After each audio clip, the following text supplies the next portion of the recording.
You will hear a conversation about a language course. First, you have some time to look at questions 1 to 5.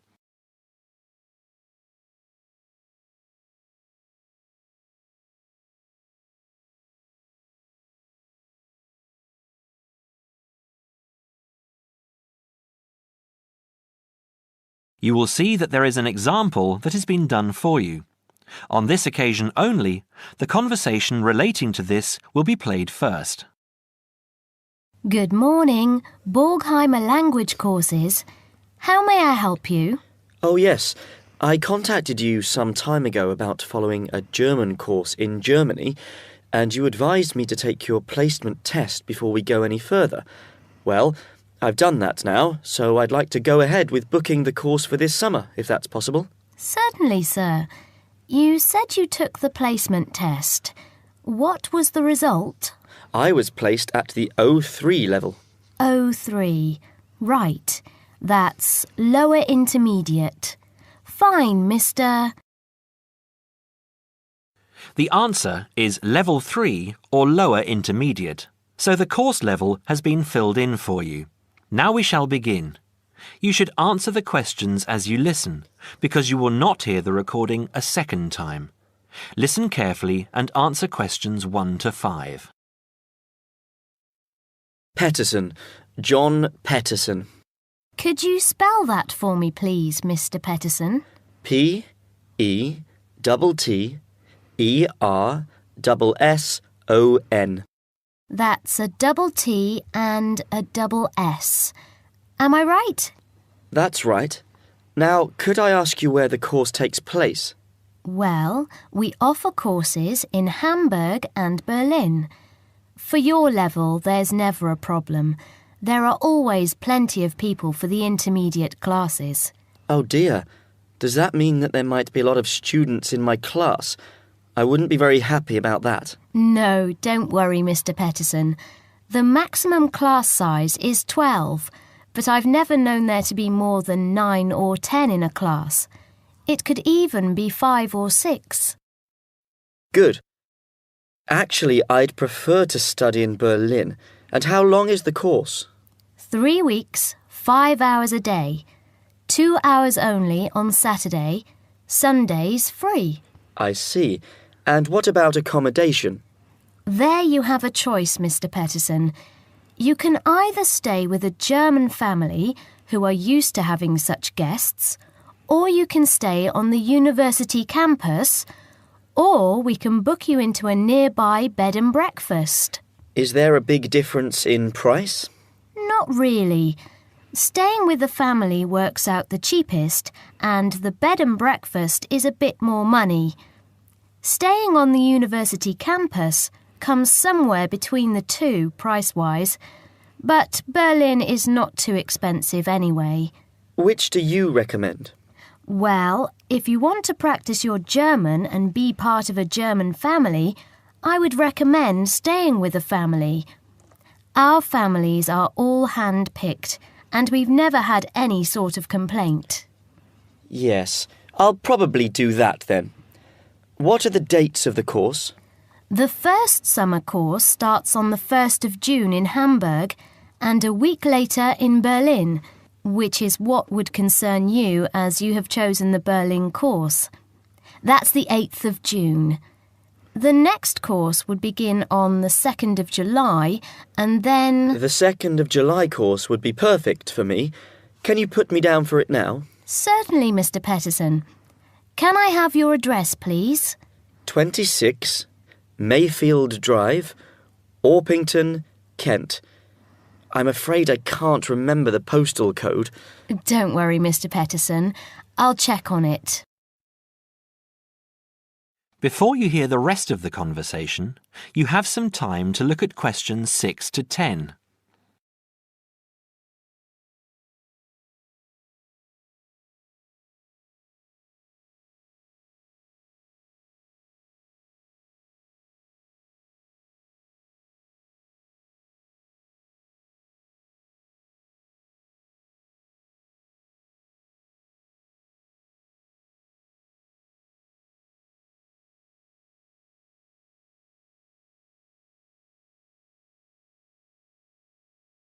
Now listen and answer questions 6 to 10. There are a couple of other things I'd like to ask. Certainly. What do I need to bring on the course? Well, apart from the obvious, you'll need our textbooks. I'll email you the name and publisher. You should be able to find it in your local bookstore. If you do have problems, call me or email me and I'll see what I can do. We provide the computers, computer disks, translation exercises and all that sort of thing, but you will need a good dictionary. We recommend Langenscheidt, which is more than adequate for your level. You don't have to go and spend a lot of money on an expensive dictionary. Not yet, anyway.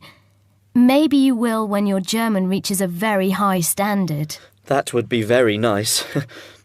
Now, finally, what about the cost of the course? And how do I pay? Would you like to pay that in pounds or in euros? Euros would be fine. In that case, it's 550 euros. You can pay by credit card if you like. Oh dear, I'm afraid I haven't got a credit card.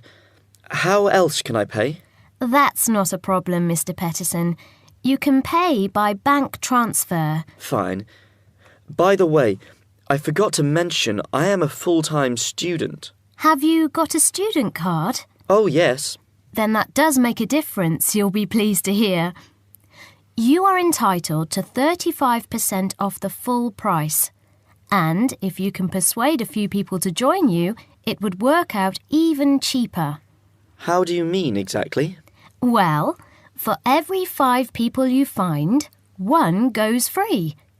In other words, if there are 6 of you, you get 1 free course. Of course, in reality, you would divide up the savings amongst you, presumably. Right. Well, I'll see what I can do. Thank you. Not at all, Mr. Peterson, and I'm sure you'll enjoy the course. There are, of course, sightseeing possibilities. Would you like me to send you our brochure describing them? Yes, thank you. I'd appreciate that. Anyway, thanks for your help. If I want to call back, who do I ask for? Susanna. I'm here most of the time.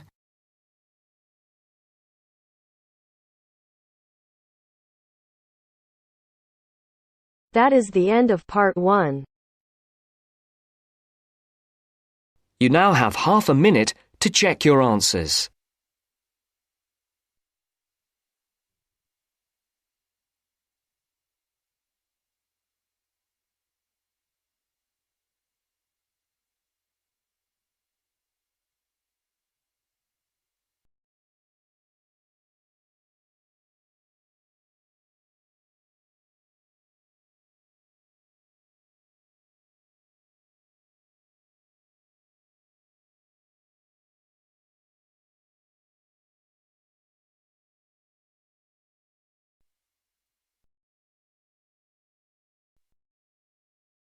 Now turns to part 2.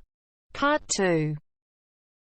You will hear a university administrator telling a group of new students about the central campus buildings and the facilities they provide. First, you have some time to look at questions 11 to 16.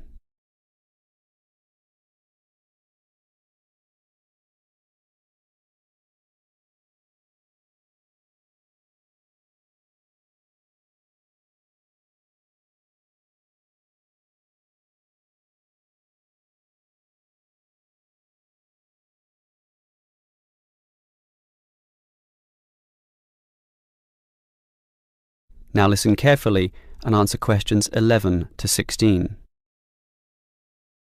Welcome everyone to the Brandon Complex, the geographical and, we could say, spiritual heart of this university. This is basically where everyone eats too, as you can see by looking around. There are many different cuisines here, Chinese, Indian and Middle Eastern, plus the usual fare of a local type, all in that corner over there. We have many shops here too, but the biggest is Wilson's, right there, providing clothing and hardware. That's next to all the restaurants. Now, On the opposite side of Wilson's, we have 3 shops. The one in the corner there, closest to the restaurants, is for DVDs. Yes, the DVDs are cheap and affordable, and you can also rent DVD players as well. Moving on, in the corner directly opposite Wilson's is the Student Union office.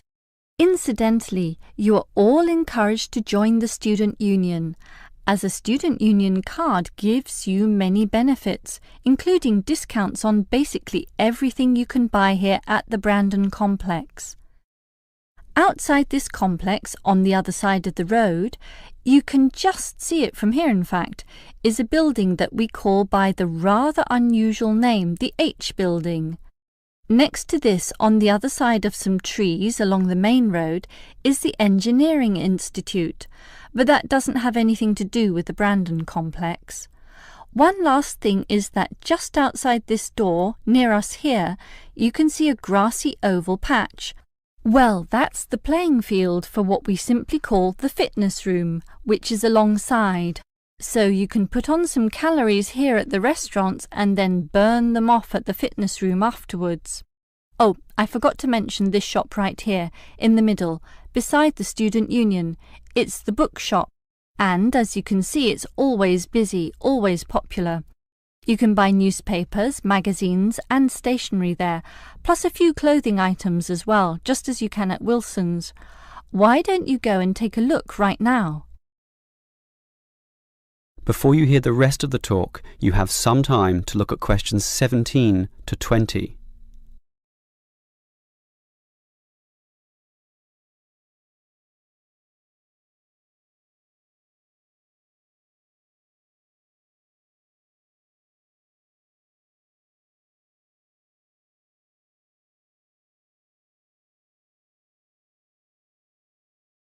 Now listen and answer questions 17 to 20. Now, I'd like to tell you a bit more about one of the buildings here, namely the H Building. Despite its bland name, you might be interested in what goes on there. It is our main recreational centre, with halls, offices and space available for a variety of activities, mostly for those who want to get fit. For example, if you're interested in yoga, you're in luck, since 4 days a week there are free yoga classes. They have several levels, so if you're a beginner, you'd have to start with that. You can check the schedules on the wall there. Yoga used to be at night, but now it's in the mornings, but not on Wednesdays. Along those same lines, there's aerobic dancing in the afternoon. This shares the same room as the badminton games, which are on Mondays, Wednesdays and Fridays. The aerobics are on the alternate days, Tuesdays and Thursdays, and it's not restricted at all. Everyone is welcome to join, although the instructor may divide you up, of course, according to ability. And, just to show how diverse the H Building is, there's even some spiritual solace available there inside the multi-denominational prayer centre, with individual booths and a variety of holy scriptures and texts available to read from all the major religions of the world. That's open all day over the weekend, but not at night time when the rooms are for private booking. Finally, for those of you of a cerebral nature, the University Chess Club operates at night. That's open from 8 p.m. every, is it Wednesday or Monday? No, sorry, Friday. And I think it closes at about 11:30 p.m. So, there's something for everyone in the H Building.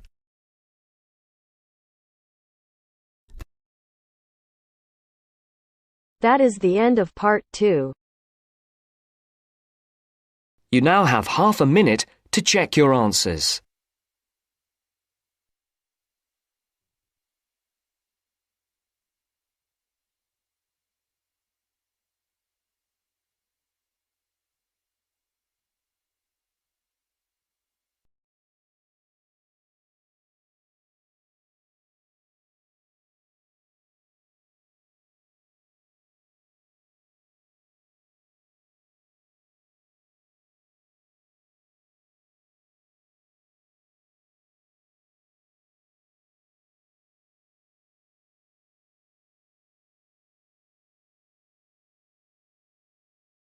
Now turns to part 3. Part 3. You will hear two friends discussing what to study at Mitchford University. First, you have some time to look at questions 21 to 27.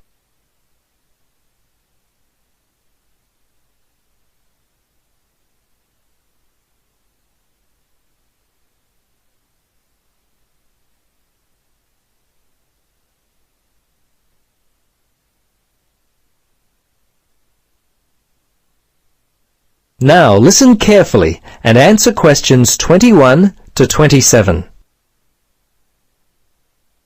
Hello, Gloria. Hi, Paul. I just heard that you're studying psychology this year. At the moment, that's true, but to be honest, I'm not sure exactly what to study. You're in your third year at university. Do you have any advice for me? Well, it's a difficult question for me to answer, but I do have some ideas, based upon my personal experience, that may be of help. Anything would be helpful at this point. I'm feeling a little worried about what I should do. Well, there are a few things that I would recommend. Firstly, ask yourself, what do you really enjoy studying? For example, maths, English, science? This will help you decide what course you should do. The university handbook lists all the courses available. You should take some time to look at it. A couple of my friends spoke with recent graduates of courses which took up a lot of time. Another thing which took a lot of time was an interview at the Dean of Academic Affairs office. They're always so busy there. Unless you've got a lot of time, I wouldn't bother with either of those ideas. Okay. Gloria, I understand there are some excellent publications that I can look at which will help answer my questions. But the trouble is, I'm having a real hard time locating them.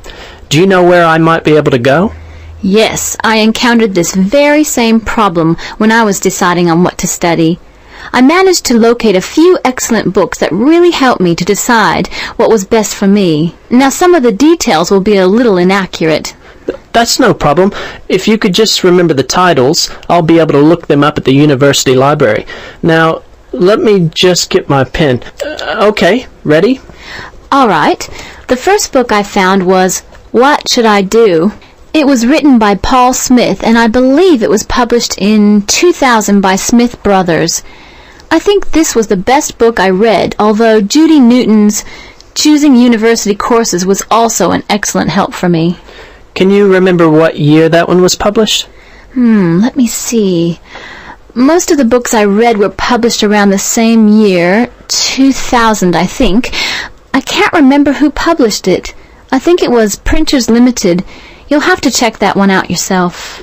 No problem. This is just what I've been looking for. Anything else you could recommend? Yes, there was one other book which I remember because my cousin works for the publishers Brown and Tate. He started there in 2002. Anyway, the book's called Surviving University and was written by Julie White. It's an excellent book which came out in 2004. I certainly recommend it. Before you hear the rest of the conversation, you have some time to look at questions 28 to 30.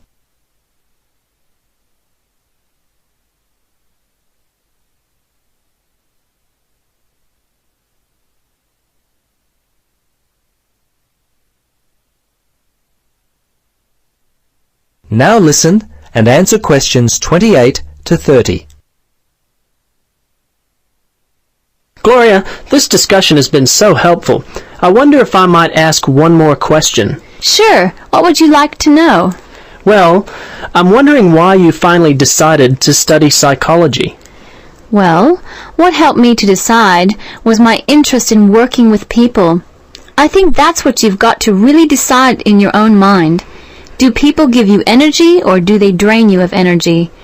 I asked my friends what they thought of my idea, and most of them thought it was a good choice. Yeah, you know, I think my parents or family members who know me well would be a good place to start. I think if you like to research subjects, you might prefer to work by yourself. That could help you to decide what area you should study. For me, I like working with numbers, and I knew psychology involved a lot of this, so that also helped me to choose my course of study. The bottom line is you've really got to know what you naturally like to do. Once you work that out, you simply choose areas of study that relate to those things. Well, Gloria, I can't thank you enough for your time. Would you be interested in joining me for a coffee?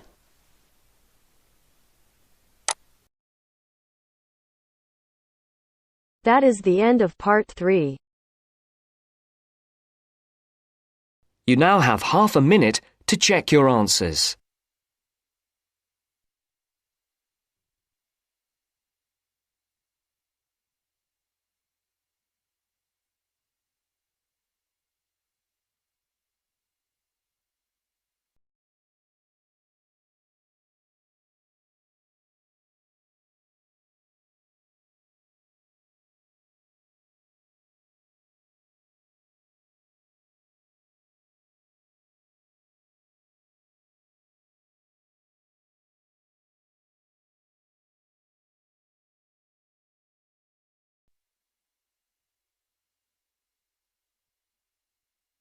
Part 4. You will hear a woman giving a talk at a popular science convention. She is describing research into artificial gills designed to enable humans to breathe underwater. Now you have some time to look at questions 31 to 40.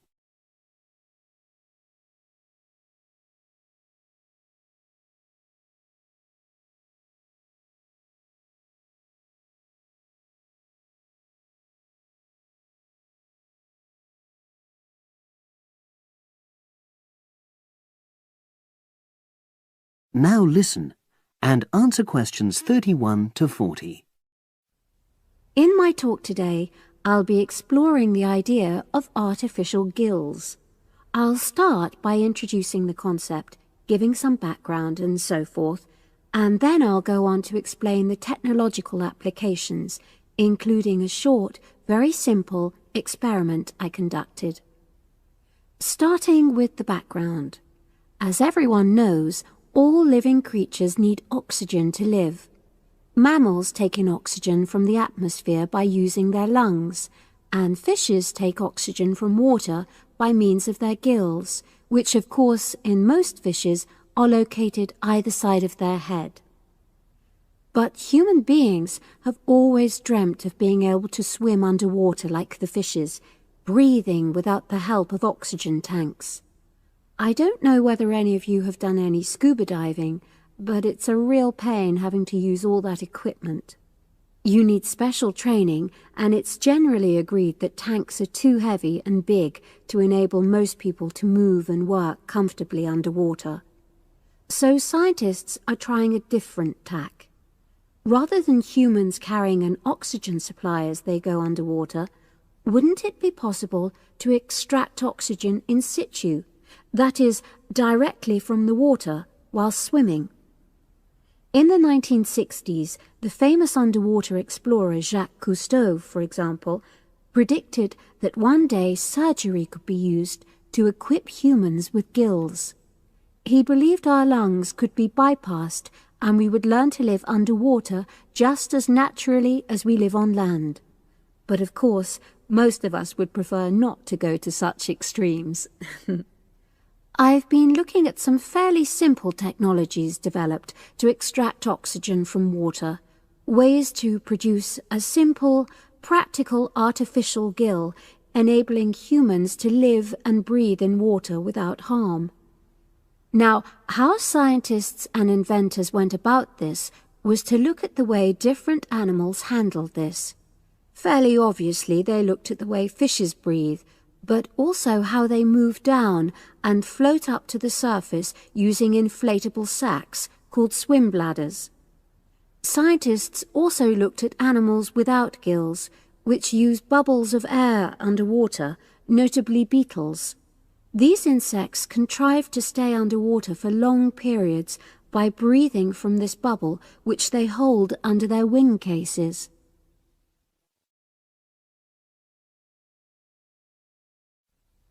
By looking at these animal adaptations, inventors began to come up with their own artificial gills. Now, making a crude gill is actually rather easy, more straightforward. You take a watertight box, which is made of a material which is permeable to gas, that is, it allows it to pass through inwards and outwards. You then fill this with air, fix it to the diver's face, and go down underwater. But a crucial factor is that the diver has to keep the water moving so that water high in oxygen is always in contact with the gill, so he can't really stay still. And to maximize this contact, it's necessary for your gill to have a big surface area. Different gill designers have addressed this problem in different ways, but many choose to use a network or lattice arrangement of tiny tubes as part of their artificial gills. Then the diver is able to breathe in and out. Oxygen from the water passes through the outer walls of the gill, and carbon dioxide is expelled. In a nutshell, that's how the artificial gill works. So, having read about these simple gill mechanisms, I decided to create my own. I followed the procedure I've just described, and it worked pretty well when I tried it out in the swimming pool. I lasted underwater for nearly 40 minutes. However, I've read about other people breathing through their gill for several hours. So the basic idea works well, but the real limitation is that these simple gills don't work as the diver descends to any great depth because the pressure builds and a whole different set of problems are caused by that. Research is being done into how these problems might be overcome, but that's another story, which has to be a subject of another talk. Despite this serious limitation, many people have high hopes for the artificial gill, and they think it might have applications beyond simply enabling an individual to stay underwater for a length of time. For example, the same technology might be used to provide oxygen for submarines, enabling them to stay submerged for months on end without resorting to potentially dangerous technologies such as nuclear power. Another idea is to use oxygen derived from the water as energy for fuel cells. These could power machinery underwater, such as robotic devices. So, in my view, this is an area of technology with great potential. Now, if anyone has any questions, I'd be happy to answer. Yes, lady at the...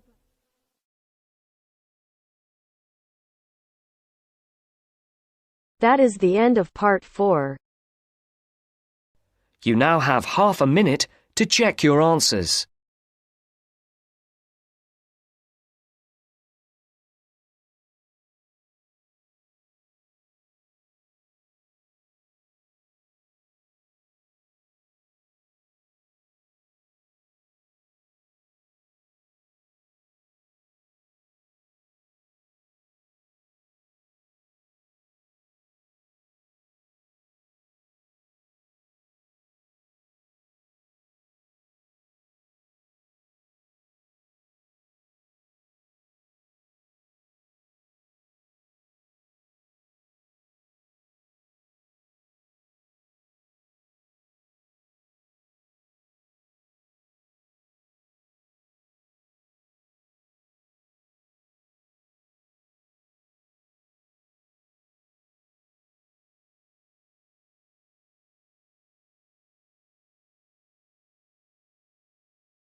Thank you for watching and stay tuned for more videos.